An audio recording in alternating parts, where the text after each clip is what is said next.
overlooked and neglected. And part of the purpose of this project is to right that wrong. The purpose of this project, and I want to emphasize this part, is to produce a report. And that's going to have a lot of oral histories and Black stories. You'll hear a lot more from my colleagues tonight about exactly the details and the timing on that. It's intended to be used as a tool and a resource if you choose to seek national or historic designations for places of historic significance to the Black community. What I want to emphasize again is that no further action will occur without your interest and direction to do so. It will not be used to change or influence your neighborhood unless you want it to. But there are tools in the historic preservation toolbox that you may have an interest in that may help preserve some of the places that are held dear by the Black community in Raleigh, and that's important to us as a city. So that's why we're here tonight, and really, so you're going to hear from our team members. I'll introduce them in just a minute here, and of course we want to hear your voices and get your feedback. First I want to recognize the partnership between our Department of Planning and Development and our Office of Community Engagement. Taisha Hinton is here, waving her hand at you. Our Department of Equity and Inclusion, Dr. Artina Hamilton is here. And I think I saw Travis McCollum, there he is right there, of her team. And then on the Planning Development team, we have Ray All, Taisha Tully, who's our Historic Preservation Manager, Katie Dabrowski, our Communication Manager, Aaron Morton and Colette Canan with the Historic Districts Commission staff. I hope I didn't miss, and Tansy Hayward, of course, my boss and our Assistant City Manager, and Nikki Hill, another Assistant City Manager. So we got a lot of team members here to support the conversation, but again, like I said, we would want to hear from you as well. And then I'll also recognize Mary Ruffin Hanbury, who's our consultant, who will be assisting us with this. So I'll turn it over to Tanya for some housekeeping and get us kicked off more formally. Thank you all again for coming tonight. Really appreciate it. Thank you, Pat.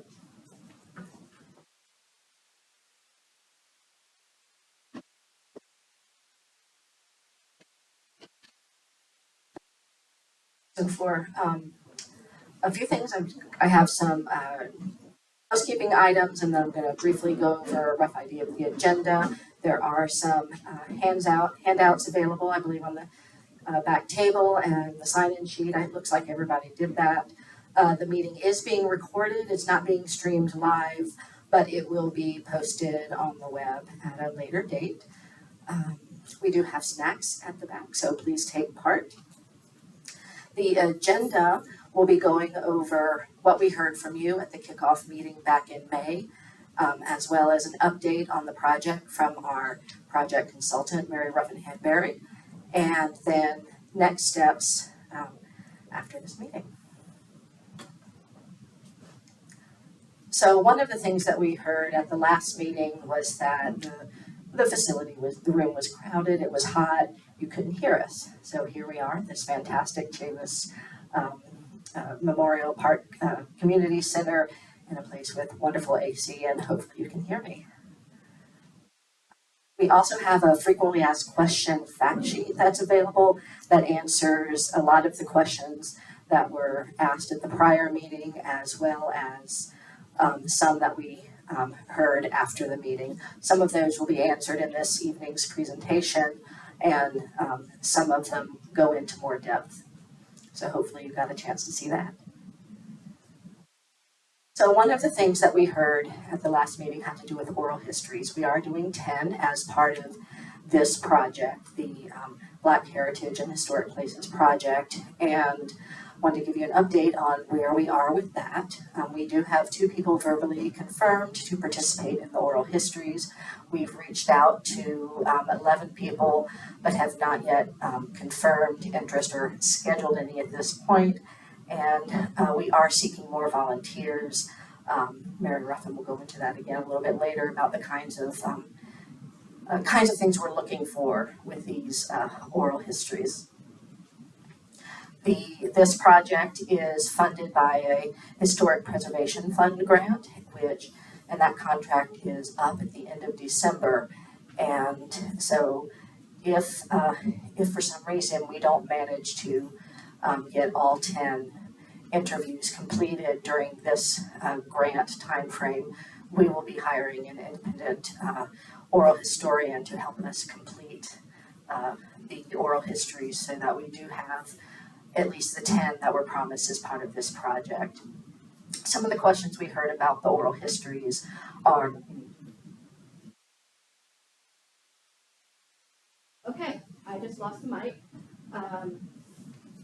So one of the things that we heard, we had questions about where will the interviews take place? They do need to take place face to face, but they will not necessarily have to be in person. Ideally, we'd like to have them in one of a city building so that it can be have some consistency. was error on my part. I turned it off, so learn something else. Where was I?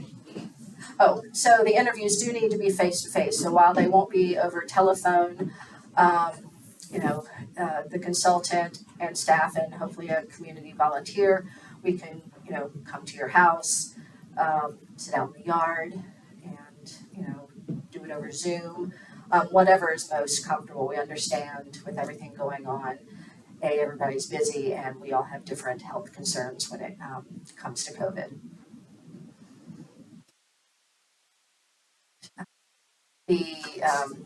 Should we need to move forward, we will work with the Department of Equity and Inclusion, the Historic Resources Museums Program, as well as the Southern Oral History Program at the University of North Carolina to find an oral historian.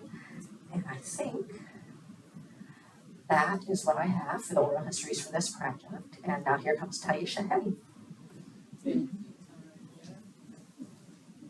Good evening, everybody. Did everybody get something to eat? Yes. Nobody has a nut allergy, right? Okay, I'm sorry. It's a joke, but anyways, you probably don't get my joke. I am Taisha Hinton. I work with the Office of Community Engagement. When I first heard or was contacted about planning and development, I looked forward to what this study was going to bring as a native of Raleigh. It excited me. I called my grandma and said, "Girl, do you want to come sit down and talk with us?" And she said, "I'm about 82, and I'm still trying to convince her." But we really are, to Tanya's point, and what Mary will talk about later, we really are trying to seek volunteers because a part of this study includes 10 oral histories. And as you heard her say, we only have 2. They've contacted several people, and some of the pushback that I got was, "Well, I don't know, Mary." That's fair. That is Mary there, but you're welcome to have somebody come with you. You can call me. I'll come with you. And we just really encourage you to think about it. And then some of the other feedback that we received was, well, 10 individuals, 10 oral histories is definitely not enough to cover Black history in Raleigh. I 100% agree with you all. And so, as she stated earlier, we are going to work with community members. I'm not going to call my folks out, but I don't see them. But does anybody know Miss Carmen Caruth or Yvette Holmes at Southeast Raleigh Promise? I see some head nods. That's good. I thought that was her. I was going to call it to the front. They've agreed to assist us in this process. So again, we really want to get the 10 confirmed for this study, and we hear you that 10 is not enough, and we want to work with community to get this set up so that it's here, it's rooted. We can talk about who's going to keep the oral history, how you can find it, what type of versions will be made available in that. What I meant to ask is how many people in here tonight were at the meeting in May? By raise a hand. Okay. And then how many people is this your first time coming out about the project? All right. So I think, Mary, in your presentation later, just keep that in mind that the majority of our participants are here for the first time, which means a lot of y'all may be interested in doing oral history, right? Right? No, not yet. We'll try again later. Again, I just want to let you all know that I'm excited about this project. We're here to support you. Mary will jump into more information about the project updates. Hey, Yvette. How are you? See, she's here. We were just mentioning you, Yvette. And so we'll continue to have the conversation. And again, I'm here to answer any questions. Thank you.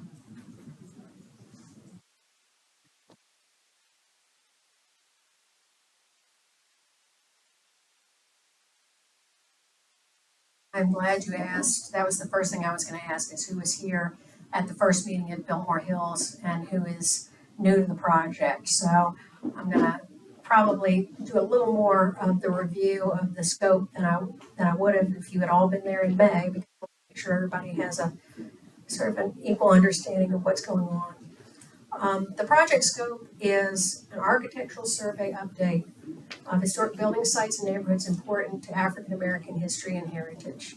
And in terms of context, it's important to know that the city and the state government have preservation offices that are constantly documenting things that are or could be historic. That's sort of their bread and butter. That's what they do all the time. What's out there on the landscape? Let's document it. Let's understand more about the history so that we can make informed decisions about, what we do as a government. So the idea of having an architectural survey is a process that happens in every community on a sort of constant basis, as they have either their own staff or the capacity to hire someone to do it. So it's sort of an ongoing process that happens within a community. So in looking at a scope for this project, there were a couple of parameters. They wanted to make sure that we identify and document properties that have not been surveyed previously. So I know a number of people went online to the online survey and talked about buildings that were important. A lot of those have already been documented. And so we don't want to spend time re-documenting them unless there's been some, incredible change to the building or to the place.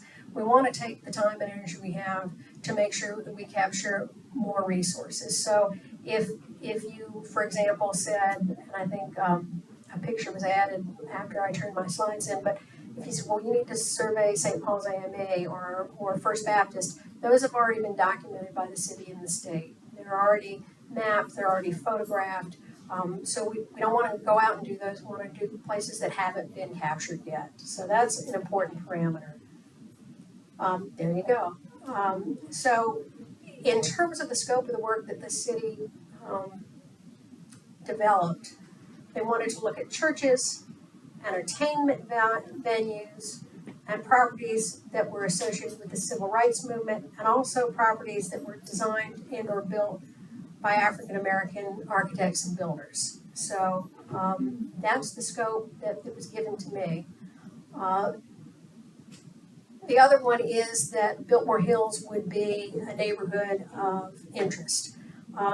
Some of you may know that Rochester Heights, which is just north of Biltmore Hills, has been completely surveyed, and it's on the National Register of Historic Places as a historic district. And I think, and I don't know, Tanya, maybe you can tell me, but I think somebody in the planning department says, well, why didn't we do Biltmore Hills when we were doing Rochester Heights? That was a mistake. I mean, that was an oversight.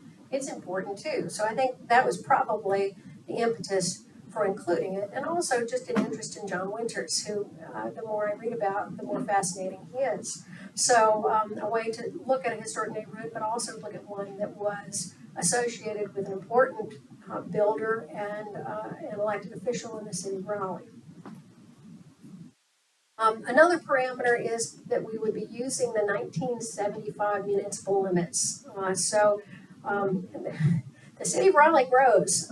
It annexes quite a bit, and if you look, you can't see it well.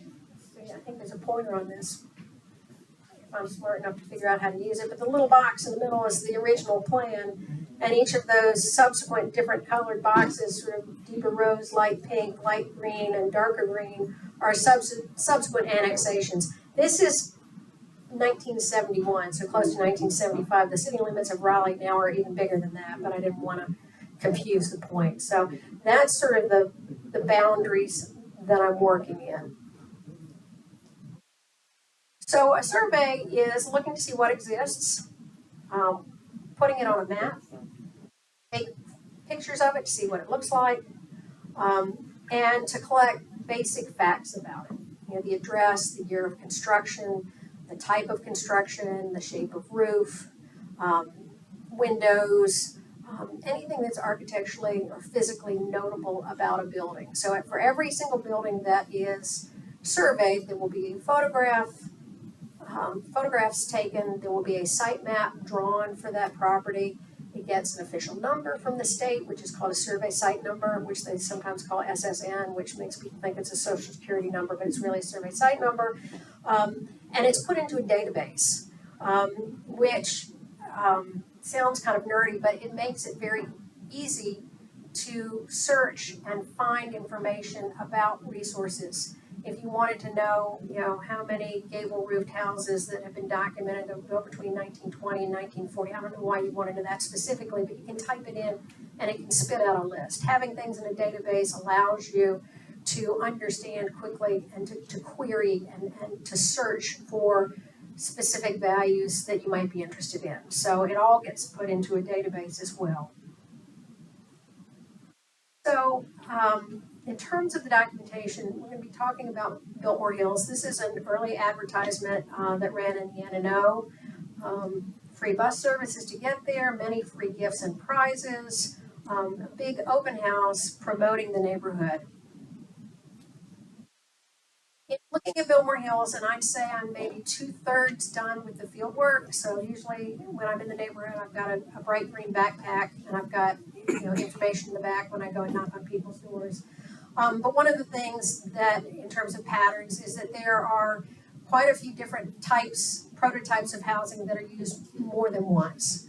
And so part of the study is, you know, what are the different prototypes that John Winters used in this neighborhood? Did he use them in other neighborhoods? How many are there of different types? So the one on the far left is the only gable fronted, where the triangle faces to the front, that I've seen. There's several of those, different patterns. Most of them are side gabled. A lot of them have, like the one in the center, there's two really large windows on one side of a door. How many of you all here live in Biltmore Hills? So a couple. So these should look familiar to you. There's another model that has the three little 6/6 windows that are a little smaller and set up closer to the eave. And you'll see a lot of these different design aspects repeated throughout the neighborhood and sometimes in different ways. So here are some more. Again, the one on the right on the upper has those two large windows next to a door, but this instead has paired windows on the other side. There are a whole series of them where the windows have wooden panels underneath them. So the one on the upper left, you've got a window, but you've got a panel underneath it, underneath all those windows. And then the one on the bottom has a single window and two sets of paired. So it's sort of like he had a list of ingredients, a list of different types of either windows or doors that he put in different designs in different ways. And then three more prototypes. Again, the one on the top has the big windows, but a number of them will have that brick on the other side that only goes up to a certain point. And the windows on the left side of that door in the upper right hand kind of sit on it. So that top course of brick serves as a windowsill for the windows that sit on it. So there are a number of those where you've got that partial brick wall. Another one where you've got frame on the left-hand side, you've got frame on either side of the door, but that last bay is brick. And then another one that has the triple windows. I'm kind of fond of the triple windows myself.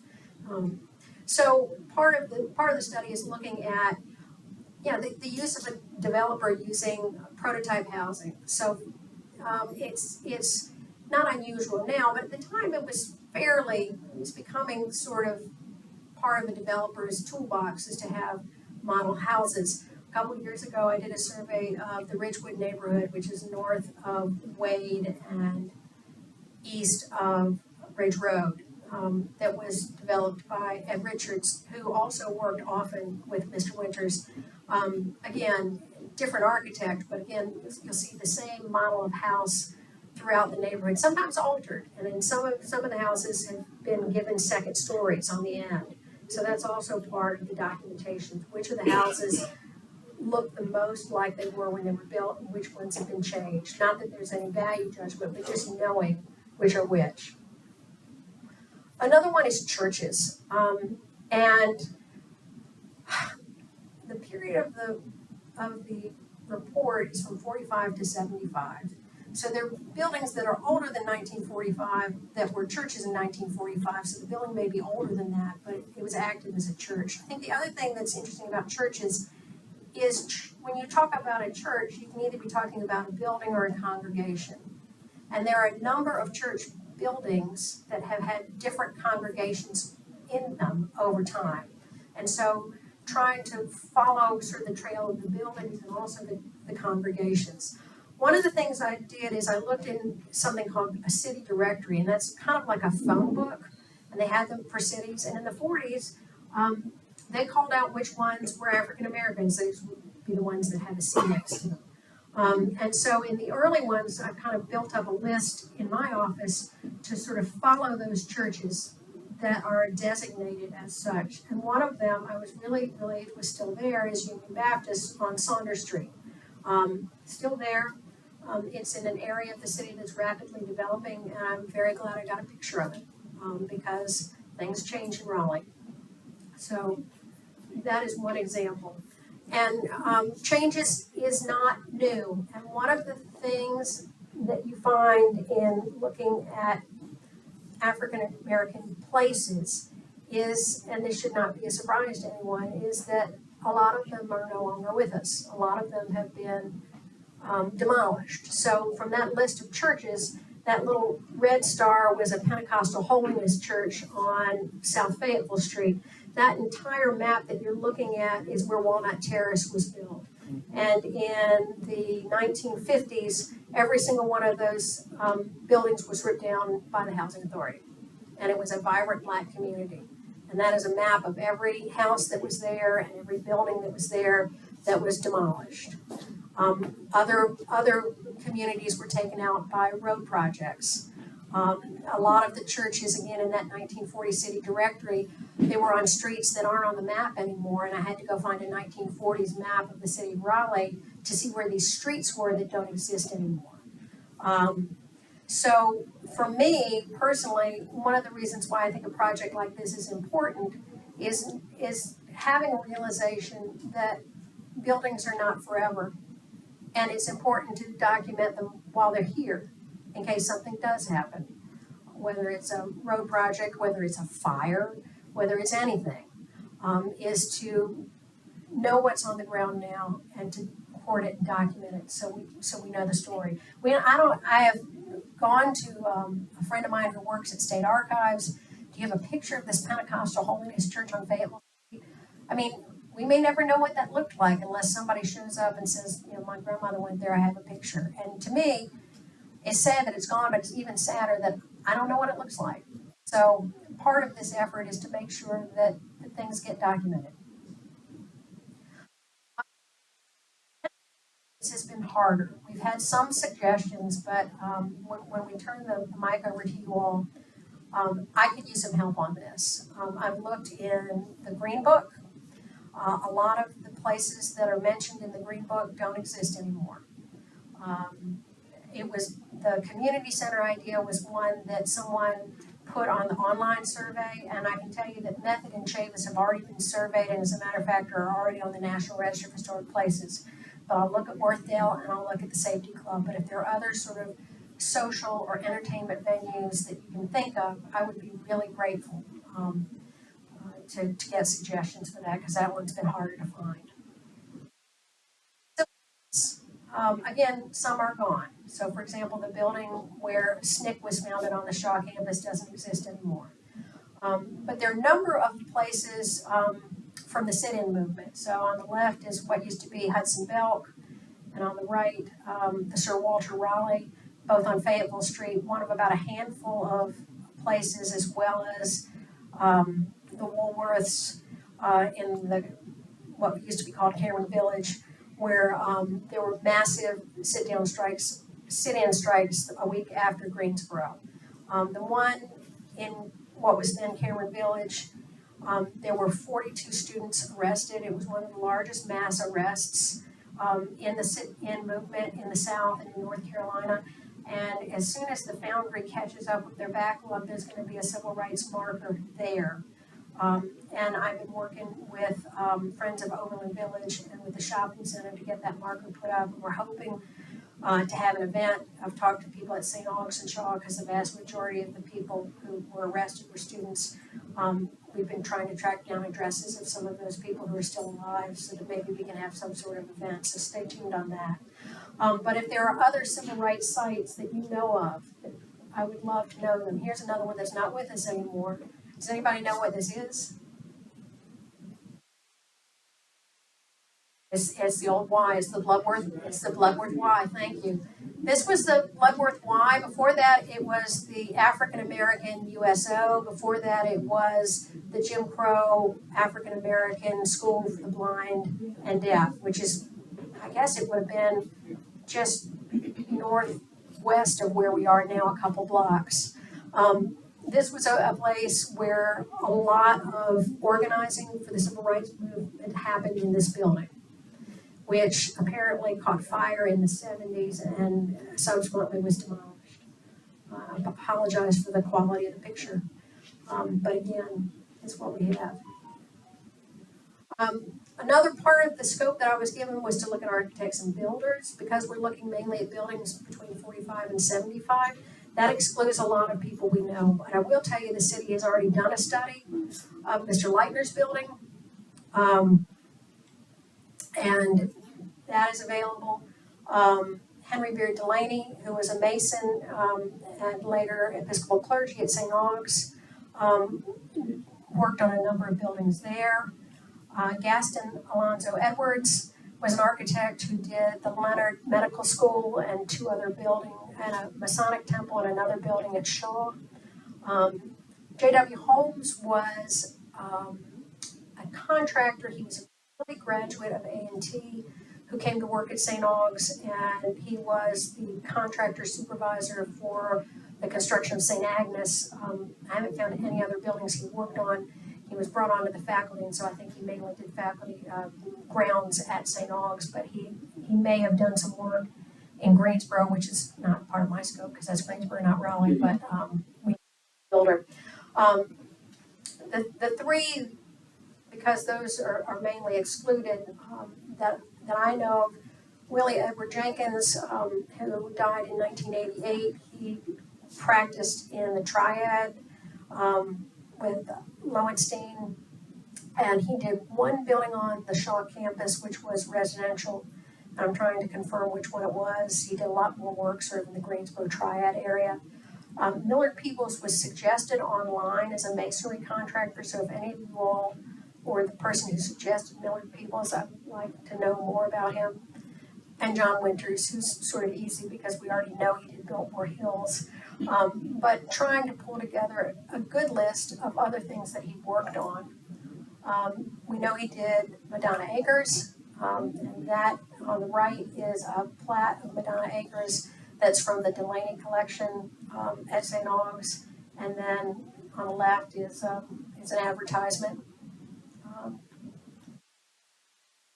We know he worked at Heritage Heights, at Cedar Woods Country Estates, at Quarry Hills, Hunter Park, Willow End, and then another advertisement for a community called Pine Haven Homes, which is not mapped, and I haven't been able to find a map of it. It says go out Rockport Road and turn left at the Quick Pick store.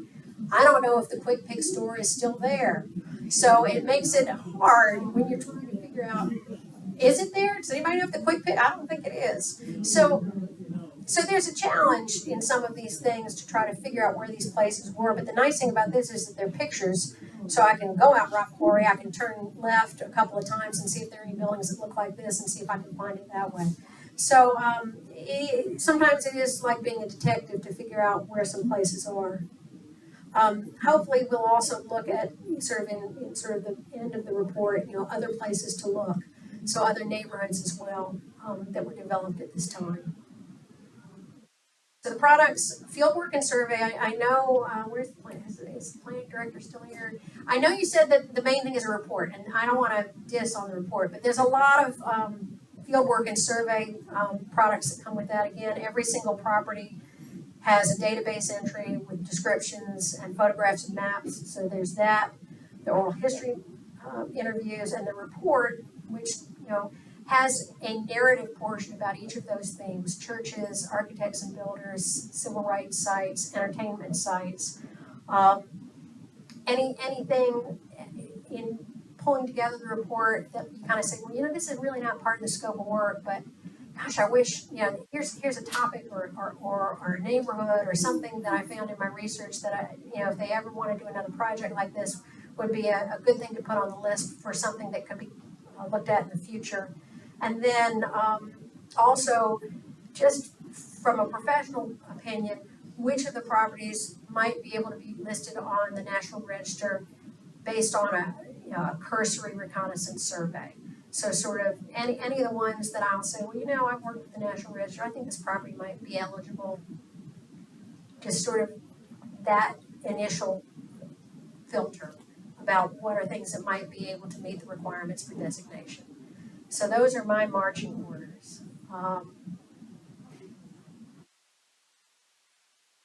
So in addition to saying thank you, I think at this point we'll have an official Q&A, but my personal play is entertainment venues or social venues that you know of that are still in existence that can be documented. I would be so grateful to you, because I don't want that section to be empty. And sometimes it's empty because they're gone, and that's a story in and of itself, but it would make me sad. Yes, sir. Mayor, before we get to Q&A, can you say a few words about what National Register landmark designation means Sure. and confers on property? Absolutely. How it's different than local designation? Yeah. And I think, again, some of the concerns we've heard is that, what is this information going to be used for? Oh. What is it going to do? Good point. So I don't know if folks feel- In the state of North Carolina, there are two levels of government that can officially designate something historic: the local and the national. Other states have a state register, but North Carolina doesn't have that. So for North Carolina, the local government and the national register. What makes it a little confusing is that there is a state historic preservation office, and they have a review role in both of those, but they don't designate. The National Register of Historic Places is an honorific. It does not abridge any pre-existing private property rights. So if your house is on the National Register or your house is in a National Register Historic District, anything you could do to it the day before it was designated, you can do to it the day afterwards. If you want to paint it purple, if you want to rip it down, if you had that right beforehand, you have it after it's designated.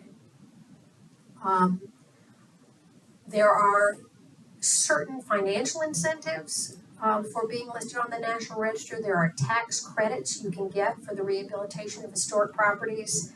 There's some hoops you have to jump through, but it is sort of the first qualifying step to getting tax credits for the rehab of a historic property. So that's a benefit, or at least most people think it's a benefit. While it does not abridge any private property rights, it can impact federal projects. And we had this conversation at the last meeting. In Method, the Barry O'Kelly Historic District, which is Method Park and St. James AME Church and Barry O'Kelly's gravesite, are all a National Register Historic District. And it was listed on the National Register, and all of a sudden the Beltline widening project came, which is federally funded, so that's the big thing, federal involvement. And because that was on the National Register, it doesn't necessarily save it, but it makes it harder for the feds to do something that has adverse impact. And while I can't get anybody to say this for the record, I am convinced that the reason why the Beltline took over the University Club and took out a whole row of their tennis courts and their parking was because they had to go in that direction and they had to avoid Method. So that is a federally funded project. Other federally involved projects include cell towers, wetlands permits, community development block grant. Anytime there's a federal they call it a federal undertaking, that's legal language. You have to look around and see what's historic, and by historic that means it's either on or could be on the National Register, and you have to see if the federal undertaking would have an impact on that property, determine whether the impact would be adverse, and if it's adverse, find ways to mitigate that. For transportation projects, it's even more stringent because of Section 4F of the National Transportation Act, which says that you can't have an adverse effect unless there are absolutely no prudent and feasible alternatives. So transportation projects are even stricter for federal undertaking. So that's the National Register. It doesn't abridge private property rights. It does have some impact and require a process for federal undertakings. It is sometimes the initial qualifying step for financial incentives like tax credits and sometimes grants.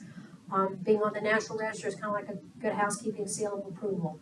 It's sort of something that is a brand that's known nationally and it's known by funders that you've met certain criteria, and so, we know you're legit if you're looking at a national funder. So that is the National Register. That is the federal.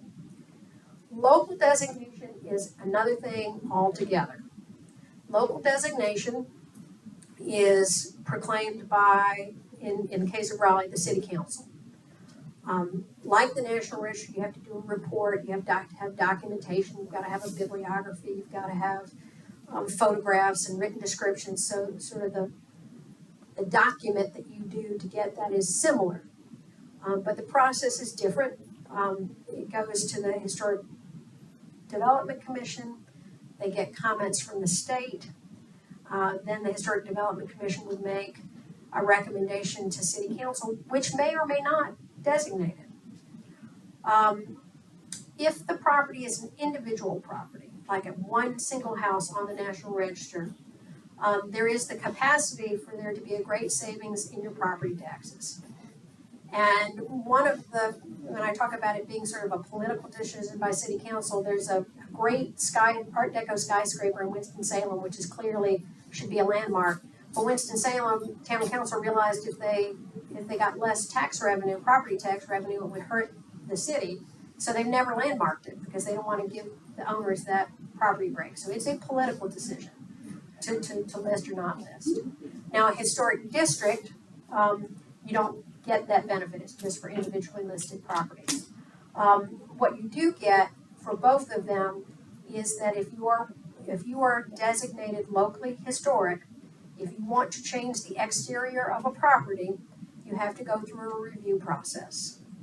Now, some people think that's a benefit. Some people think it is a detriment. So that is a value judgment. I'll throw it out there. It's just, that's what it is. It also means if you're in a district that your neighbors have to go through that review process too.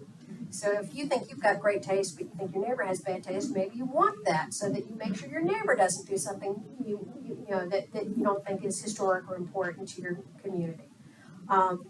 It means that new construction within that boundary has to meet certain criteria. And we could do a 2-day seminar on that, but Oakwood is a local historic district. A modern house was built in that. It was a huge kerfuffle, but that it passed because it met the criteria. It didn't have to look old. It just needed to have things like the same setback, the same materials, same orientation, a laundry list of things. So the important thing to take away is that local designation does have restrictions, which depending on your feeling about that could be a good thing or a bad thing. National Register has no restrictions. Is that relatively clear?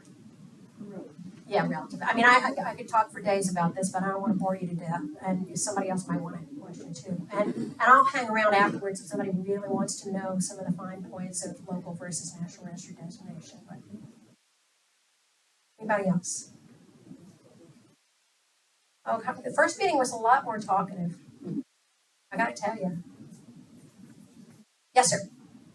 Even though not there anymore, were any discussions about mentioning Washington Church? Yeah, Washington Terrace. Even though it's not there anymore, were there any discussions about Washington Terrace? That is another thing I could talk to you about for hours and eons. It was designed by Lee Valland, who was an architect I did a study on. Ed Richards was one of the developers of that, and Ed Richards did a lot of work with Mr. Winters. And what's very interesting is, there was a spite wall built. Do y'all know what a spite wall is? If you've got a black neighborhood that's coming up close to a white neighborhood that put up a big wall. The white neighborhood does. To be clear, it's not the black neighborhood that puts up this high wall. There are not a lot of those, and there was another one that was built near Overland, according to an article I read in the newspaper. I did a survey of African American resources in Arlington, Virginia, and there's a neighborhood called Halls Hill that still has the spike wall. And they've put up a historic marker to educate people about what this was and why it was built. So Just wanna know, because what was it? That was it. well, if you'll grab some good pictures, because I did the study of Vallon of Washington Heights, and it was not written in that. I mean, it's in the 17 years that I've lived here, it's been during that period. But it was unlike Biltmore Hills, which was owner occupied. It was all rental. So, yes, ma'am. I get that. You're good. When you were talking about the churches,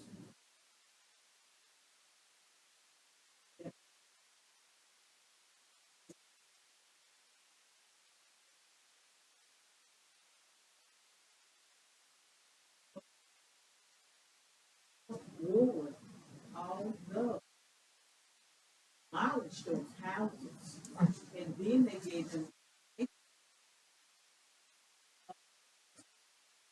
Wow.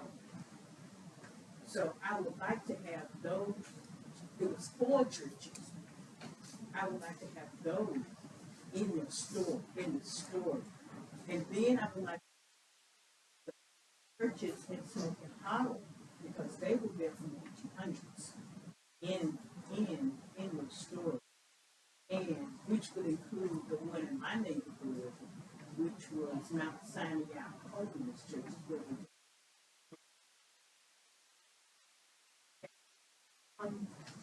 Okay, good.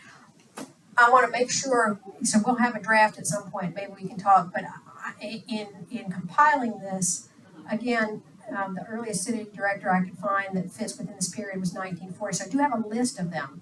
And it's so interesting to me how, again, you'll have a church like St. Matthew's, I think it's AME, not AME Zion, which is now a Baptist church.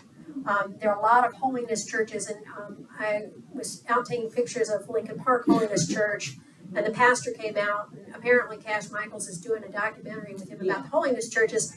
But it's interesting to see how some of them, I talked about the difference between church being a building and a congregation. There's some buildings that have gone, but that their congregation has moved into either churches they built for themselves or churches that another church moved out of, which makes it fascinating but confusing at the same time, because when you talk about a certain church, you need to say, I'm talking about the congregation. Their original building, the building they're in was actually originally this congregation. But it's, I mean, what it shows though is a great richness, and I'm so grateful that so many of these congregations have moved into churches where congregations have gone, because some of them are lovely. I love St. Matthew. I mean, I just think that's one of the most beautiful buildings. I mean, I just love it. And there's another one that's now Trinity that's over on Cotton Place near where the DMV was. Yeah. If you all have not seen that building, it is lovely. It's just lovely. And that it was originally, I think, an AME Zion church. And so, I'm so grateful that there are congregations that have stepped up and said, we're going to take this and make this our home, because it saved a beautiful building that can still tell a little bit of history about the earlier congregation as well as the one that's in it. So that's something I was very happy to see. I'll get with you. I know you will. But don't forget, it's due in December, but that means mine has to be finished by November, end of November, so that they've got a month to look at it. So don't tarry. Okay. I just want to make one point that we want to make sure that we have the appropriate people to follow up. So Ms. Rainey's comment here.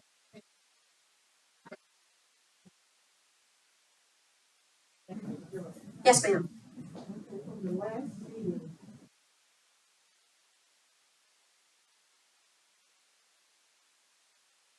what you're saying that you met with a representative.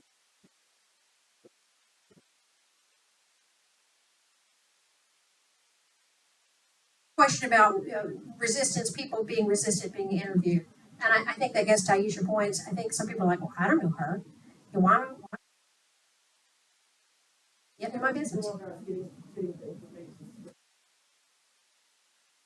Okay, well, how would, you're the end. No. Thank you. So the question was, how does we get her contact information so that she can participate in our oral history interview? So thank you. I will make sure. But yeah, let's give her a round of applause for it. There we go. And for those that may have come in a little later, we talked about this study having 10 oral histories as a part of it. And we only have 2 individuals that have signed up so far. Now we have 3. So if there's anyone in the room, now that you've heard some more information and you're interested in doing so, let us know. But also a reminder that we've heard feedback and we agree. And I'm sorry, y'all have to turn around. Let me get up here.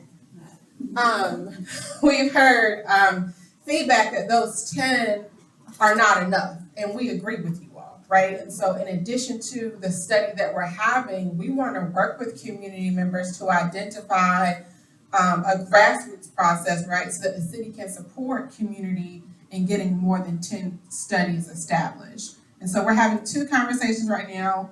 I want to sign up for your 10 oral histories. I want to be a part of the conversation around how we get more than 10, and then to the pieces that Mary talked about, entertainment being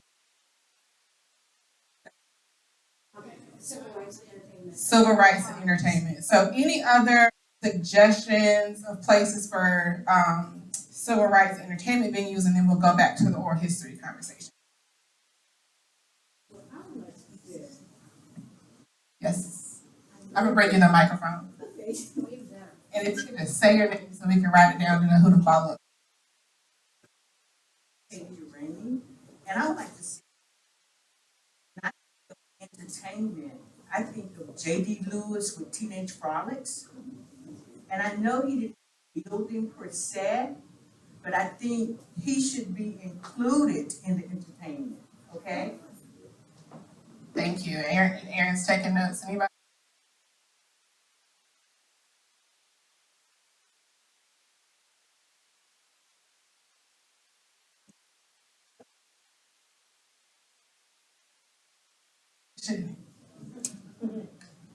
Okay, my name is Jamila. Basically, I'm born in New York, but my family has lived in, and I don't know, this is my first meeting, so I'm trying to get acclimated as what's happening here. Family lives and still lives on Hargett and Bart Street. One house is 1945, the other one is 1948, still owned by, matter of fact, on Hargett Street, some doors down is where John Winters originally lived. So I don't know what committees, I know when I first moved down here, we tried to do the, I can't think of the word, register as an older neighborhood. It stopped right at Martin Street and Bart. Our houses would not be considered historical. I don't know why, 1945 is a long time, but whatever is happening now, I like to be part of it because in 1945, that's the only place we could live, truthfully speaking. So why it stopped right at Martin Street instead of coming all the way to Hargett, I don't understand it. Sure. My name is Jamila Gibbs, but the family name was Daisy Dunn and Estelle Bryce. Interested in doing one of our oral histories? Wonderful. Put her down.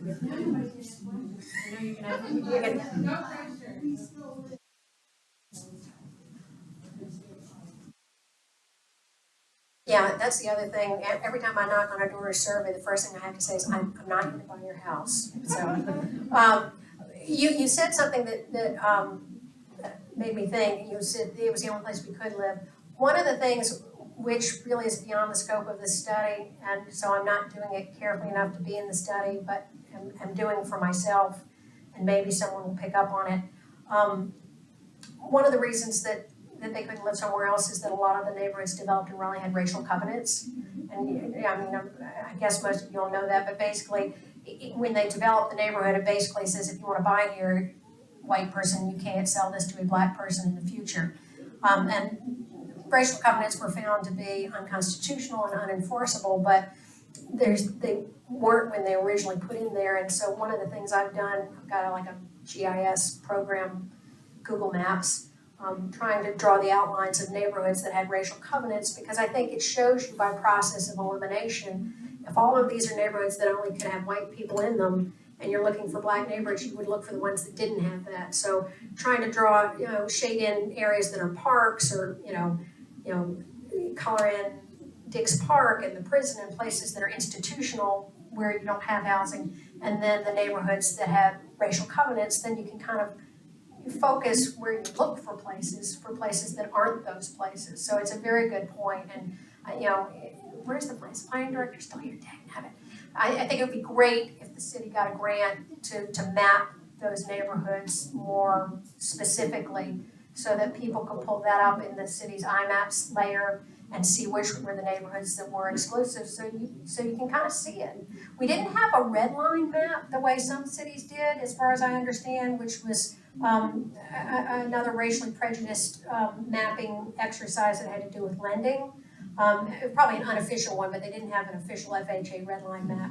But when you see those maps, you understand why the city looks the way it does now, in a way that you might not otherwise. And I think, particularly, I've only lived here 17 years, but so many people who move here don't understand why the city has grown the way it has, because they don't know the history, and it helps. So, I'm sorry he's gone, but it'll be taped. It would be great if the city got a GIS person to map all those neighborhoods and put them on the IMAPs so people can pull up those layers themselves.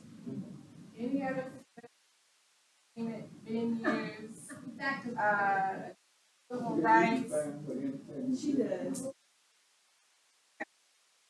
And what would be considered Great question. The question was, can we define what's considered an entertainment venue? I have not been given specific, I'd say as broad as you want. Did it entertain you? Then we're gonna include it. If you're not,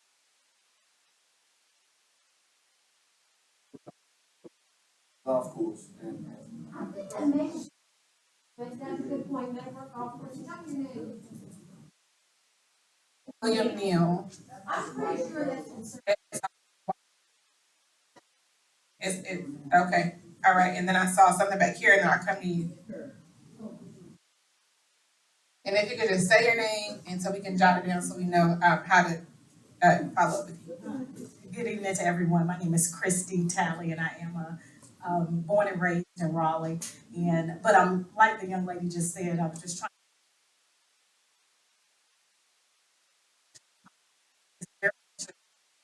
I did hear a name come up, Mr. Miller Peebles, and I was wondering, had there been conversations with his daughter, Elaine Peebles, who is still here in the area?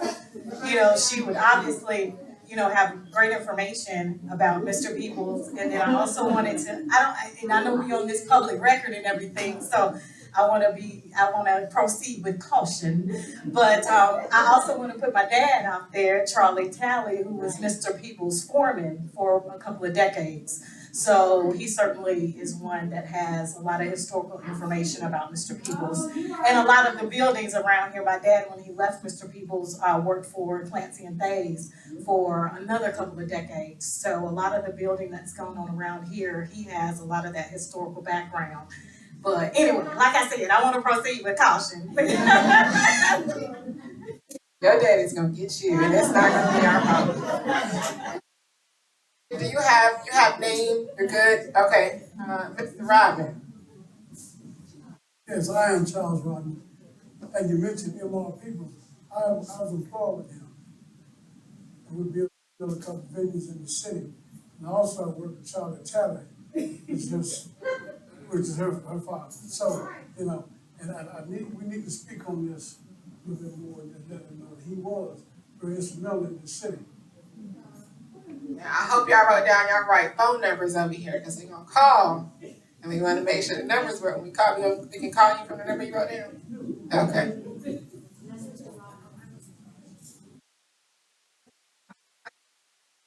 This is the fourth or the fifth volunteer for the interview. And my rationale is, based on the fact that I'm born in Raleigh and have lived here some years. And still do. I live in one of the first houses built and remain in that house, that John Winters built. Elaine Peebles was my classmate. The home house is still in Rochester Heights, or were you aware of that? Yeah, yes, and Elaine was living there. I'm not sure where she's now, but I can find out. That's not an issue. And I graduated from Washington Elementary School. I lived 2 blocks from there. So if there's anything about Raleigh that nobody else knows, I know. The first meeting is a question, we're getting this from a lot of places and getting reported in, so I did not forget you, and you're not. So we have, tell me your name again. Ms. Hockaday, Ms. Blakely, Ms. Gibbs, who all agreed to do the oral history. So thank you so much for your invaluable information. We're right here. My name is Maria. I'm a living descendant. I didn't know about the first meeting that you had, so I got a postcard and I know about this work. So, I understand that a person has bought that.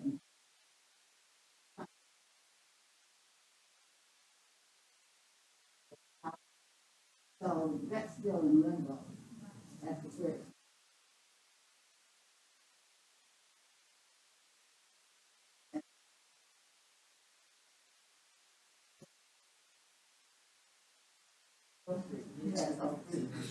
He was always an entrepreneur. He never worked for anybody else.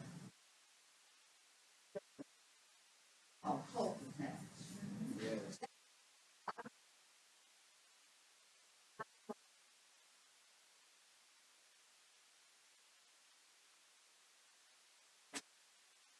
There we go. Give a round of applause. Thank you, thank you, thank you. And I heard that you had your hand up and I missed you. I apologize. Youngster, but I was a little boy and was forbidden to go to that place. Used to be a place called the Cave.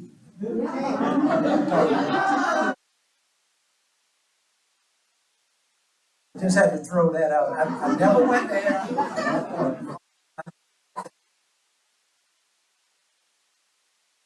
About historical information and resource people, don't forget about your funeral folks. I don't know Mr. Haywood, the Haywood family. They are, the Leitner and Haywood, they have a wealth of information because they buried the folks. They knew this one lived, that one lived, yada, yada, yada. I just wanted to throw those 2 things out. And Mr. Winters also owned property over in the Method area on O'Kelly Street, and I think that part of that building on the corner of Atwater as well. Now, my great uncle used to be president of St. Justin's College.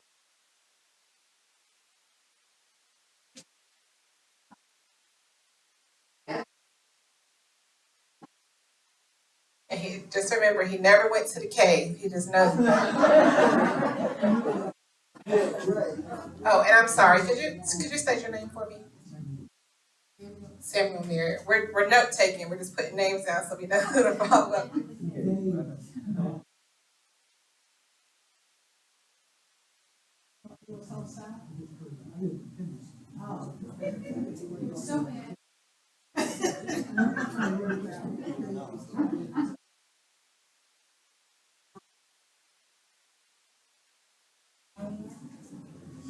And I was raised here from 1964 to 1980. I grew up here. This used to be 640 South Boundary Street. It was a Thomas food store, and then my angel parent was May Braxton. the Kearney, Miss Kearney food store. And that, I was raised, I used to come to the Teenage Fathers Fee at the center and everything here. And the center looks good now, everything just done changed a lot. And I'm really enjoying it, and, we all grew up here.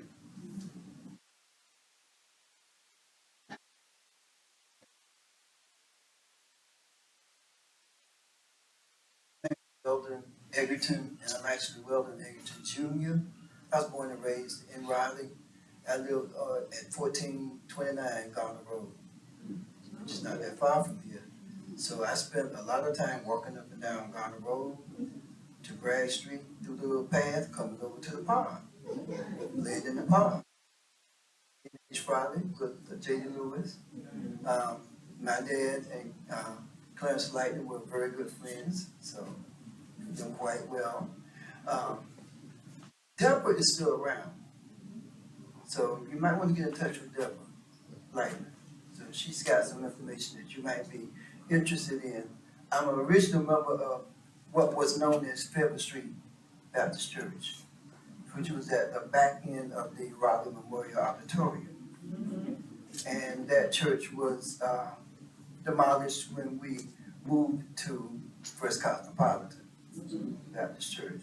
Some of the same members are there. I'm one of them. So there's a wealth of information from people like myself, some of the original Raleighites, as I call it. We're still here. I don't know how much help I could be, but I mean, I know a lot of stuff, so I'd be glad to help out. You volunteer to do work? Sure, why not?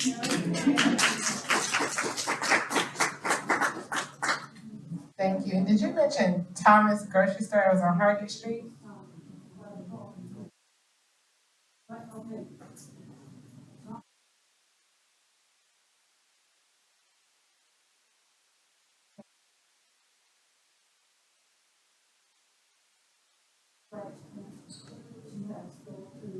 We live in her storehouse. Okay. I raised up here. Table's nice. This is not spelling ground. Yeah, I used to stay up and down. I used to stay up and down all the way from Seaport, South Bond Street to Bragg Street. But they here, it's every week, they go out and stay all the way up and down. This is all the boxes at the school I went to.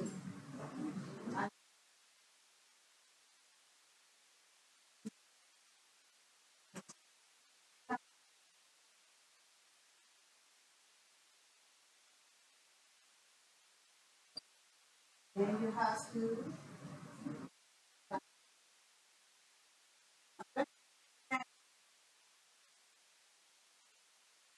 1977.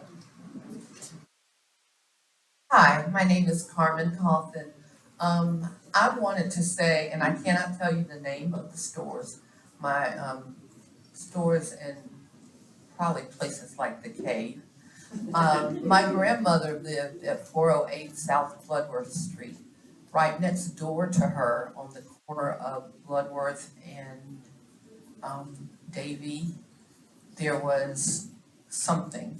I can't remember if it was a restaurant or an entertainment place, and then across the street in the 300 block of South Bloodworth, there was, I want to say a cave house. Well, the ice house was had cornered from these two places. And then over on, coming down the hill on Cabarrus, the block from Bloodworth to East Street, there was something there. There's nothing there now. I don't think there's been anything there since I was a little girl, but I think that was a club as well. The Blue Diamond Club I'm hearing now. But I'm sure that those places are in city directories, and I know you have access to them. I do too, and I'm a native and have just finished writing a book about the historic Black neighborhoods of Raleigh that will be out January 9th. And so I do know that as far as the Irving Swing Press, all of their, or most all of their paper stuff is at the UNC library.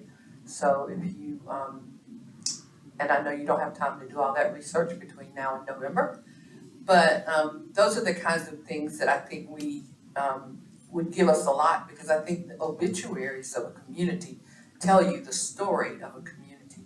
And so as soon as I can get over there, I'm going over there and dig a lot. But I don't know how much oral history I can tell you, although I did try to listen to as many conversations as I wasn't supposed to when I was a child. But I'm happy to help in any way that I can. Thank you.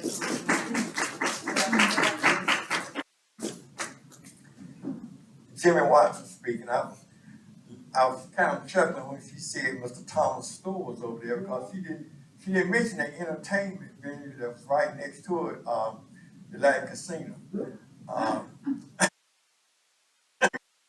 So you can just add me to the list, because all of those things that they mentioned, I know about them too, and then some other things.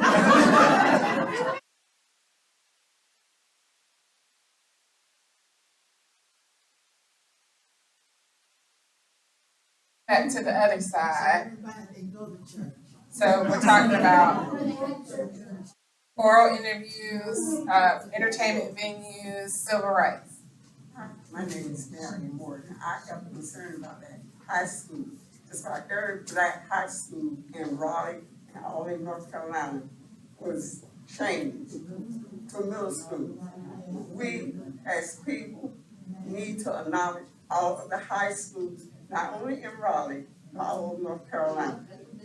And they have demeaned every high school that the blacks have gone to, and demeaned them to others. And Lincoln was one of the best high schools, and Washington High School in Raleigh. And, right. Right. Yeah, my grandmother graduated from Washington. Right, and I think it needs to be acknowledged, because we had doctors, lawyers, and professors and everything coming from the high school, and it needs to be acknowledged. Thank you for that, thank you for that. Was somebody, I apologize. Shows you how I'm getting old, I'm forgetting what I was getting ready to say, but I actually was born in New York, but every summer, my mother sent all of us back to North Carolina. When we say Cabarrus Street, some of you may have remembered Mitchell Beauty Shop. Mitchell Beauty Shop was down the filling station. Mitchell Beauty Shop was owned by Daisy Dunn and Esther.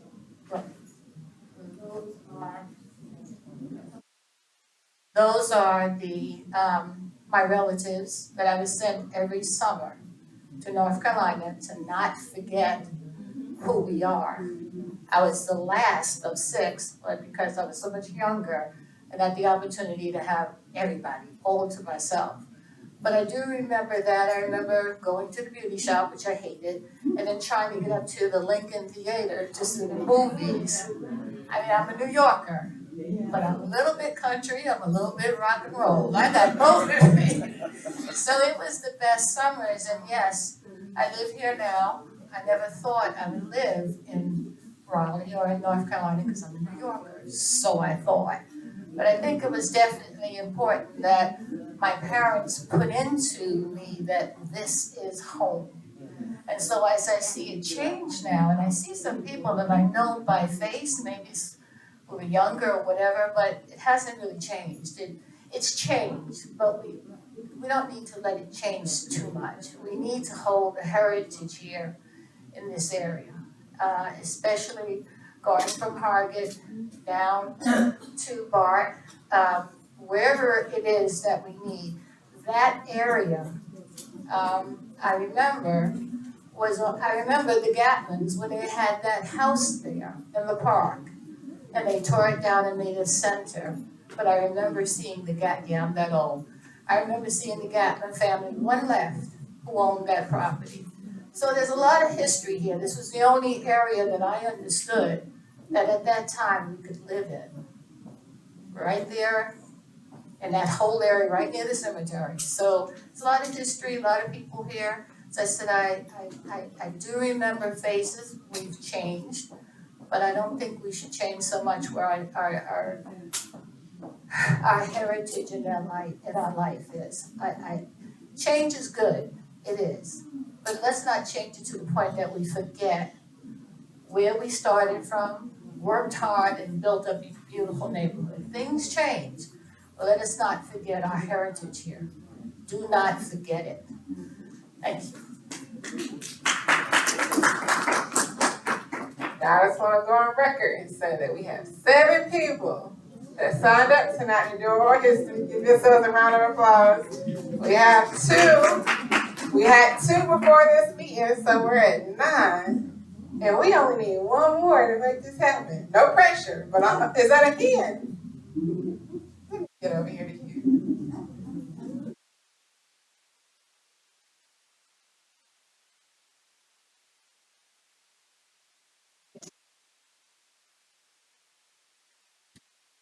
Yeah, my name is Rufus Hockaday, born and raised in Raleigh.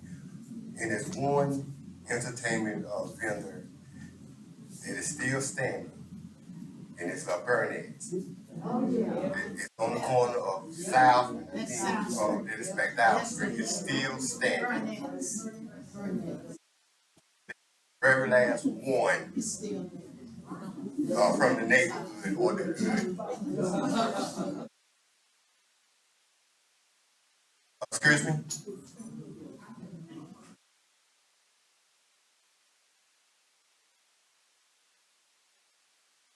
Chose to mention, hold on 1 second.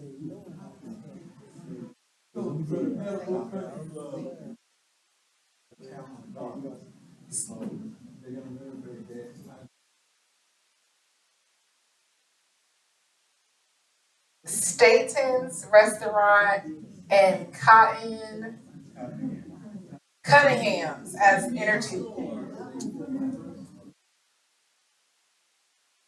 entertainment venues. Grocery stores. Okay.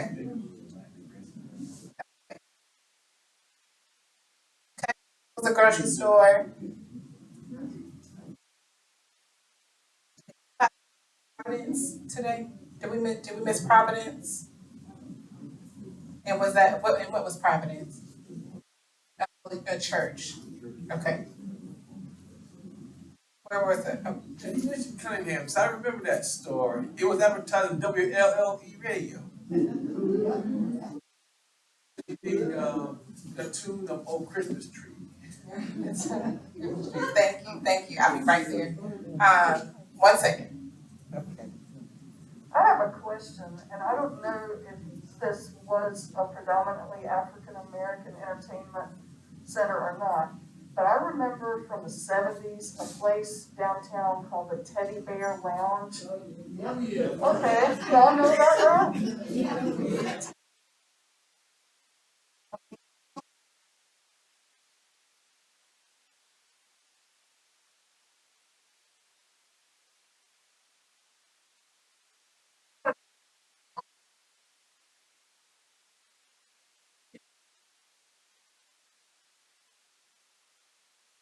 I apologize for coming in at the end of the meeting. But I'm a resident of the community. Yes, I told you that I'd be here. I had an NAACP meeting, zoom into that. But this was very important to me also. So I'm here because I had a lot of concerns when I talked with Mary, right? About them doing a history about the community of Biltmore Hills, where I grew up. And we're gonna give the history to Mary, and she's gonna write it. When Biltmore Hills created so many educated people, we came from hardworking people, we know the community. If anybody's gonna write it, we should write it. The question was raised to me, did you ever write a book? Yeah, I did. I'm a published author. I can look around this room and I see 1 or 2 people that grew up with me in here. I don't understand the whole idea of Raleigh saying that they're going to write down the history of African Americans with us sitting in our neighborhoods and bypassing us to write our own history. My understanding is this has been going on for a while because I grew up in St. Paul AME Church, and I think some people have been down there to ask about that history. Well, who better to write about St. Paul AME Church than the little kids that grew up in St. Paul AME Church. It doesn't make sense. It seems as though there's some money somewhere, and the money's being filtered to the people who are gathering the history from us, instead of, if you want the history written, put the money in our community, and we can write it. And we'll write it from a perspective that's whole Raleigh. Raleigh before it was integrated, Raleigh after it was integrated, Raleigh when we were bused from, when I left from Biltmore Hills and went to Daniels to junior high, Raleigh from the perspective of the banks, the dentists, the doctors, the lawyers that all used to be on a street, Harvard Street. We know the history. Why don't we give it to somebody else to write it? We can write it. And it wouldn't be little bits. I mean, it'll be bits and pieces. I don't know everything about what happened. But I know a whole lot more when I can sit down and recall it with somebody like this man right here that grew up in my neighborhood, or some of the other people that grew up in Biltmore Hills. I can assure you we can put it together. We can tell you what we did like and what we didn't like. We can talk to you about Mr. Winters and Mr. Winters' children, because we knew them and we knew him. We can talk about things that, no offense to you, Mary would never find out. And if you're new to Raleigh, you'll never find out, because we were here. We went through the civil rights movement in this city. And so what I like, I'm looking at Biltmore Hills right now. I'm looking at the community right now, because I've only been back a few years. Every green area we ever had is being drained, purged, to build some more junk on top of us. Pretty soon we'll be overshadowed unnecessarily. And at the same time, someone is coming in to write what? Our demise? I have no intent of ever giving up that house in Biltmore Hills. Look at the street names. Hadley Road, Butch Drive, Callaway Drive. That means something to us, more than just a word. And I don't want my community to turn into a placard where somebody says, Black people once lived here. There are people that are coming into Biltmore Hills, buying the homes, and every time they redo it, they paint the house white. Now, why are they doing that? Real reason, but I'm just going to say, it changes the neighborhood plan, it changes the neighborhood scheme. If we're trying to do homage to Mr. Winters, then why can't we leave the neighborhood the way he built it? Not saying that you can add on to your house, but you certainly shouldn't be able to come in and deface the house in the name of justice. They haven't added 1 inch to these houses. Went in and modernized it, put in new pipes, paint the bricks white, put a yellow door on there, and the house is now worth $360,000. How can we afford to live out there? Well, I can. I'm not moving.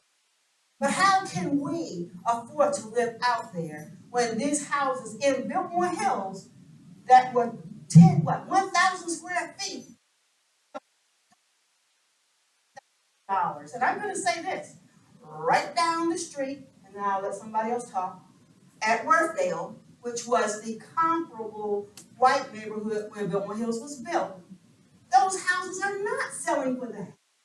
They are inside the belt line. We are outside the belt line. So they can't even use that as an excuse for Biltmore Hills. This part right here that we're in, I was shocked when I came back and saw the swimming pool that I used to have to swim in is now a concrete slab with some fountains in it. Somebody came up with that concept, and I don't think they came and talked to us about it, because Chavis Park meant more to us than just a place. It's where we grew up. It's where we had to grow up, and we want to ourselves. We don't want another placard like you have in Oberlin, or one building left in Oberlin to commemorate all of the sisters and brothers that I knew when I went to Daniels. Those are real people. Many of them are still in Raleigh, North Carolina, and then someone commemorates one building. The family is on PBS, shocked that they know their family's history. With us sitting right here in Raleigh, we know all about Oberlin. We know all about Method. We know all about Washington Terrace. We know all about Walnut Terrace, and we know about Biltmore Hills and Rochester Heights. So if there's some money to come in for writing our history, but there are two historically black colleges within eyeshot of each other, very close to our community. Not that I have to write it, but historians there are students there. The money needs to go to our community. Put it.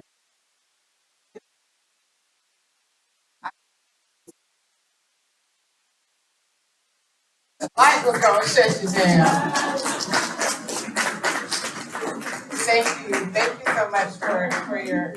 Thank you so much for your feedback, and we hear you. So a part of what you said we want to address, right? So we talked about at the beginning of this and this study, and you have some of the points that were made, and I missed your name. I'm sorry, Miss Cleola Davis. Some of the points that you addressed are here in this document. And so I'll talk a little bit about process, and then I'll come back to the point that I've heard in this room about there needing to be more than 10, and I'm sorry, I'm standing to the side again, more than 10 oral histories and, outside of the study. So there was an RFP that was put out for this work. And we received one response from that RFP, which was Miss Mary, which is what got us here today. But we also acknowledge and understand that the work needs to continue outside of the study and that this work needs to be led by community. And so we've had conversations with community members about what does that look like? How can it be grassroots, and how can the city just support that effort in telling the history of our people? I too am a native of Raleigh. My brother chipped his tooth at the pool over there when we were little. I remember these things as well. And we would like to, for the sake of time, have a little bit of conversation here about what you all would like that to look like. Ms. Carmen there in the back of the room has mentioned that many people have reached out to her. Can you raise your hand, Ms. Carmen? Have reached out to her and said, what can we do? What does it look like? And we told her, you tell us what to do, and if it's nothing, it's nothing, right? Outside this study, we've talked about the timeline of it wrapping up in December. We're talking about beyond that. We're talking about something that's not led by the city. And if the city can support it, we will. If you want to tell us to go somewhere and sit down, we'll do that too. So just kind of want to open up the floor about additional oral histories, additional research, additional history. What can that look like? What would you like it to look like? Ms. Carmen has agreed to kind of capture that information, and I'll just kind of open up the floor there.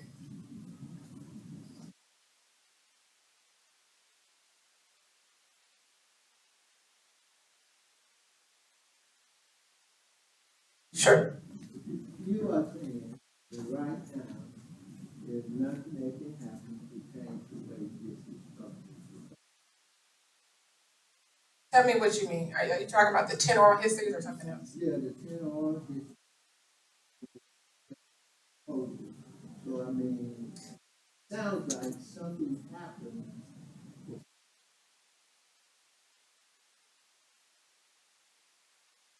No, so information was put out to the community, to the people about the study taking place. Were you at our meeting in May by chance? No, I heard. Okay, so that was the first or second. Go ahead, Tanya. To answer your question, yes, that is accurate.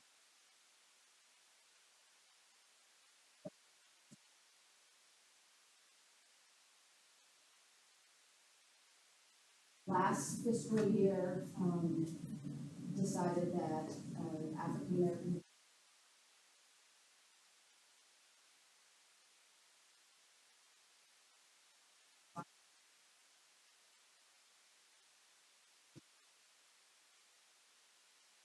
which is administered through the State Historic Preservation Office. We went through the RFP process, and that is how we ended up here. And the initial outreach was clearly not what it could have been. Because bid for the contract. So you got one bidder. So you may have been a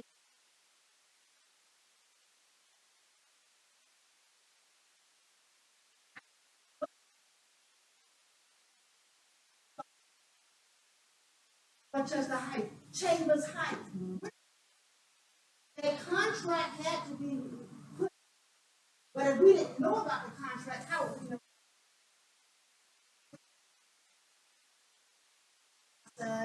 And there was one bidder, that's true, and I'm not blaming you, that's how. But the truth is, that if we knew there was a contract to write our history, we'd be writing it.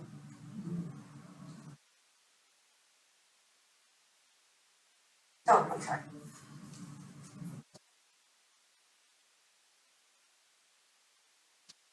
I think really that what's happening here is not that we don't know our history, we do. Everybody in here knows something, and when we bring it down from the top to the bottom or sideways or whatever, what we don't know is that this type of information is put out there. We don't get it. We think, oh, it's just our life, it's just the South. The South is changing. Everything in New York lives right down here in North Carolina now. And when I say New York, it's not just North Carolina, it's everywhere that gentrification is happening. This is a rich area. This was an area, and I'm a New Yorker talking, but my parents were from Raleigh, North Carolina. And it was important that they constantly told us who we are. And you come down here every summer. So what I'm saying to everyone here is that we didn't think about how it was going to change that quickly. This was a neighborhood that this is the only place we could live. I do know that. Is that Aunt Reen right there? Oh, I'm sorry, you look like my aunt. So I think it's not that we're not trying to be authors. We did not know we could be. We're living our life here. We're coming home for some of us where this was not home. And I think it's just a matter of we just didn't know. We still don't know exactly what that is and how we need to do it, but we need to know. And these meetings are wonderful because we are learning. Nothing's changed too much in America in terms of what we're supposed to know about us. We know about us. It's not anybody else's fault.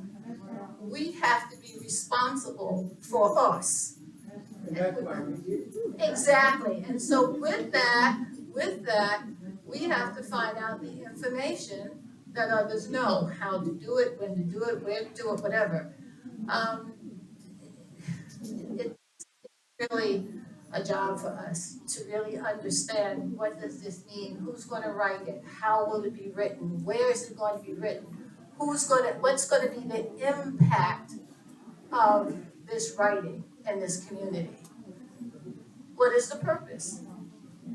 This is the thing we have to think about and talk about and decide how we're going to do it.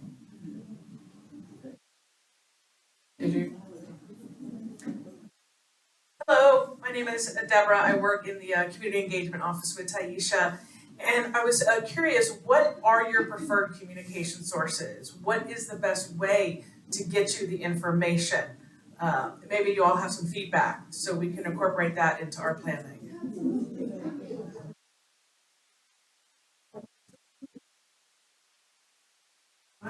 Sure.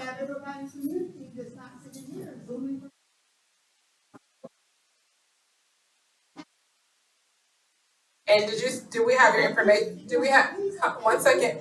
Do we have your information over here from the signing table when I know you came in at the end, but do we have your,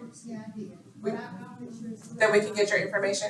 Okay, hold on 1 second. Somebody had their hand up, okay? Okay, go ahead.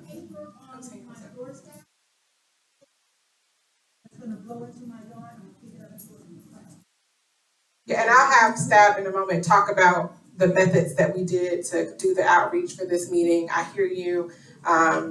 Some meetings are virtual, some are not. We have a combination of outreach methods, but I saw a hand. Oh, okay. Okay, I want to refer to number 12 on these. She's looking at the FAQ sheet.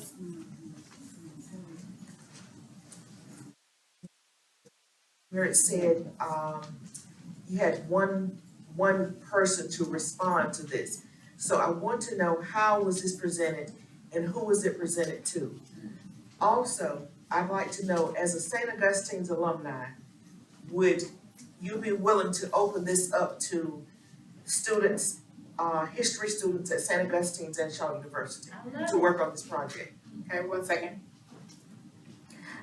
Thank you. I'm gonna start with your second, well, not really second question first. You keep referring to this project as a history. This is not intended to, you know, be a history of, Black Raleigh. It is very limited in scope, looking specifically at the buildings on, ideally what's still there, but of course we will hear about what is missing. So it is, we know, a very small part of what is a rich history. And I understand that, but this is saying That was gonna be my next thing. So for projects that are what we refer to as architectural surveys that are funded through the Historic Preservation Fund grant, there are certain requirements that the State Historic Preservation Office requires.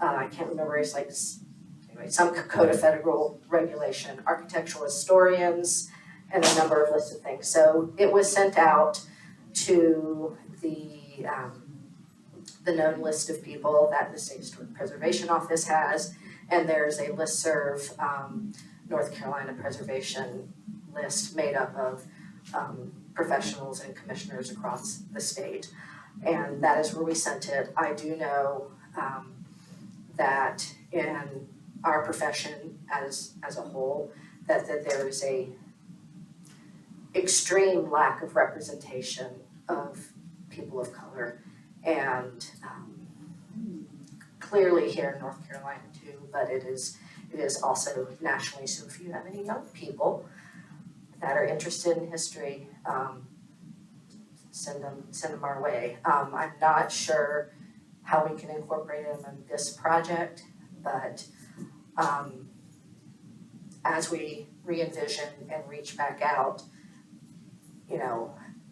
again, we'll do this a little bit differently, listen, see how we can incorporate more people. I mean, all I can say is I've sincerely heard what you said, and we as a department and the city. And as far as yes, we have a problem. And we don't Zoom, but there are some older members who need to have some in the. Right, which we sent out 7,000 postcards this time. With that in mind, last time we did just go to the Biltmore Hills neighborhood, but we reached out more broadly, and it looks like it worked, since we had so many of you here tonight that were not at the last one, which we are very grateful, and really enjoyed the conversations you've had with Taisha. I just have a quick question. I'm listening to all of this, and my question is, there's so many things that go on around radio and all of this. Why is it not possible for something like this?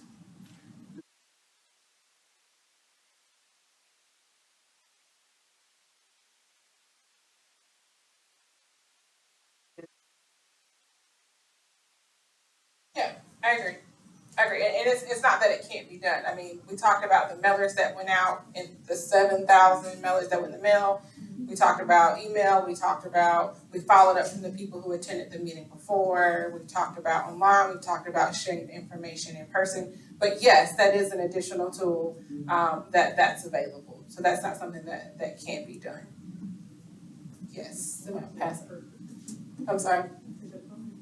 She said the postcards work perfect. Thank you. Hi, I hear also the conversations that have been going on. But in all fairness, communication is a two-way process. We as Black people cannot sit back and expect for communications to come to us. Because as someone else has mentioned, nothing has changed. It has always been this way. But if we would just take the time, many of us are old enough or free enough where we can go sit in places like city council meetings. You learn a lot of information just sitting in on city council meetings. You know about property that's going to be demolished, property that's going to be developed. And you can get a wealth of information. If you just have a couple hours a day, just sit in. Go on the internet. They gave you the site there. Look up historic information, what you can do. So it's a two-way process. It's unfortunate that some of us find ourselves in the situations that we are in today because we say, why are they doing this to us? But what are we doing? Thank you. Okay, hold on, everybody, hold on. All right, we gonna get to you, Just wanna make sure that the folks that raise their hand get their mic so everybody can be heard. I appreciate it. I saw Ms. Rainey. Did I see her hand up? I think you're doing a wonderful job on this project, and I want you to continue on this project. I would like to say to those who want to write our history, then we need to get involved with that and make that happen. But I think that Mary is doing an excellent job. This is not Mary's first project like this. She's really doing an excellent job, and we should continue to work with her on her excellent job. But we should also work on writing our own history. And I would like to say, I'm at every city council meeting. Not one, but I'm at them all. Even the planning commission, I'm at them all. And I would like to say this to you. The Black community need to get on their job. You need to come down to city council. You need to get involved with community development and having meetings about building up our neighborhood. You need to get involved when those big planners, when those developers come down to City Hall and present their presentation. You know, I'm a preacher a little while now, but I want you to know, the white community, when they don't want something, they come out in droves. They don't be playing. But when it's our turn, it was only a couple of us fighting the issue in College Park. I got to tell it. I couldn't get Black people to come out. Only the older ones who lived in College Park. And now, College Park, the whole character has changed. Don't even look like our neighborhood. It looked like you should be living in Hayes Bar, Oakwood. So I'm gonna say this to y'all from the bottom of my heart. From the bottom of my heart and out of sincerity, you need to come to city council and you need to raise your voice. I raised mine, I'm there. And you know I'm there. I'm raising it. So I just like to say this. You're doing a good job on this project. And what you heard is concerns coming about the projects. So I was just saying to y'all, from my heart, please get involved in your community. And if you get involved in your community, we can make a big, big difference. But you have to be involved. I'm 67 years old. Yes, I am, girl. I have been involved with the city of Raleigh ever since 1973.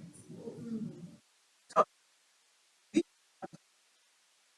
1973, I have been involved. I have attended city council meetings. So I'm just saying to y'all, I don't care whether you're old or young, you gotta be involved because it is, you know, it is your past that gets you to your present.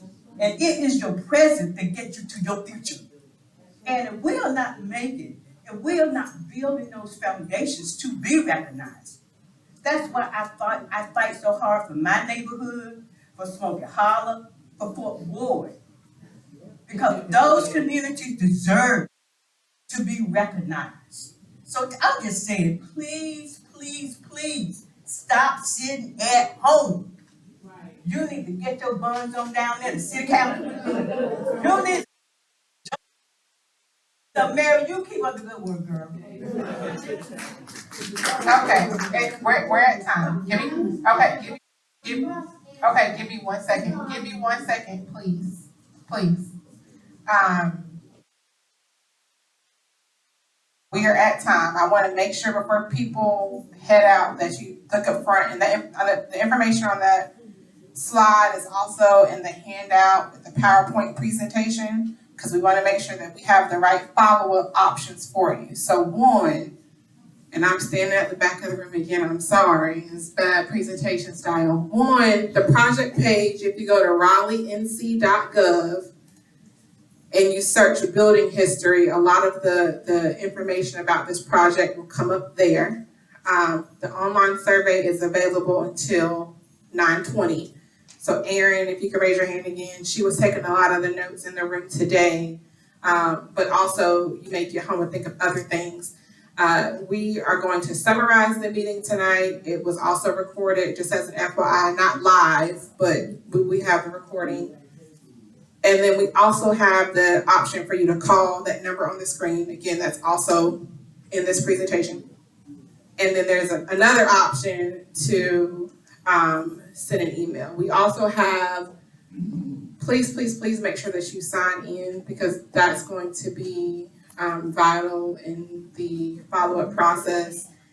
And then the additional reminder that a lot of this meeting was talked about the study and Mary's work, which is important, but we also acknowledge that it cannot stop there.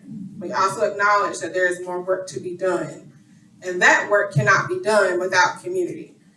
So again, Ms. Carmen here has people that have already reached out to her. So if you have more information that you want to share with her, we'll stay in contact that way. Am I missing any follow-up things? You're gonna get me in trouble, Ms. Carmen. People want to go home. I want to say one thing. One of the ways that I have learned to keep up with what the city is doing is to go online at RaleighNC.gov. There's a place to sign up for subscriptions. You will be overwhelmed with emails about what is happening, what jobs are available, what meetings all over the city. But it's the only way I know how to keep up with a growing city and what's happening. And then if I try to pass that information on, I don't do it as well as I should, but I try to send out a newsletter once a month that tells you all the stuff that I got, and it's really long. But the other piece is, don't wait to go to a city council meeting. If your CAC is still active, go. I know we don't, some of them are still meeting, and it might be only the ones in the white communities, but some of them are still meeting. The Community Engagement Board has been put in place. We are still figuring out how to get information back and forth to those people who are on the board, but I will give you my email if you want to send me stuff, and I will track it to somebody that it needs to go to. I don't have time, but I will do it. And then the last piece, for the development of your community, you need to keep up with the Planning Commission, because by the time something gets to the City Council, it is too late. You need to keep up with the agenda for the Planning Commission and find out what is going on, because the decisions get made before they get to the council. And even if the Planning Commission denies something, this council is happy to turn it over the other way. Yes. Oh, and my email address, if you want it. CARMEN4Raleigh@gmail.com. So that was CARMEN4 Raleigh @gmail.com. So we want to thank everybody for your time and coming out tonight.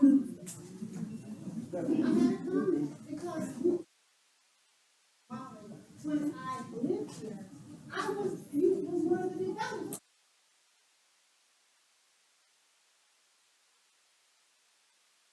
I actually was a member of the after retiring, and that's why I came in. And for all of you who want to be active, Mary has done, I'm just saying.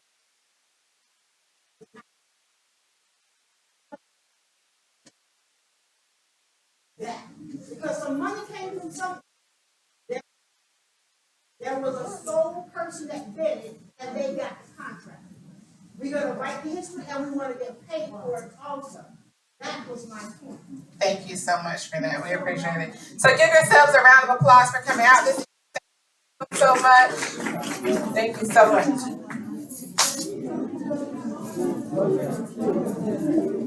much.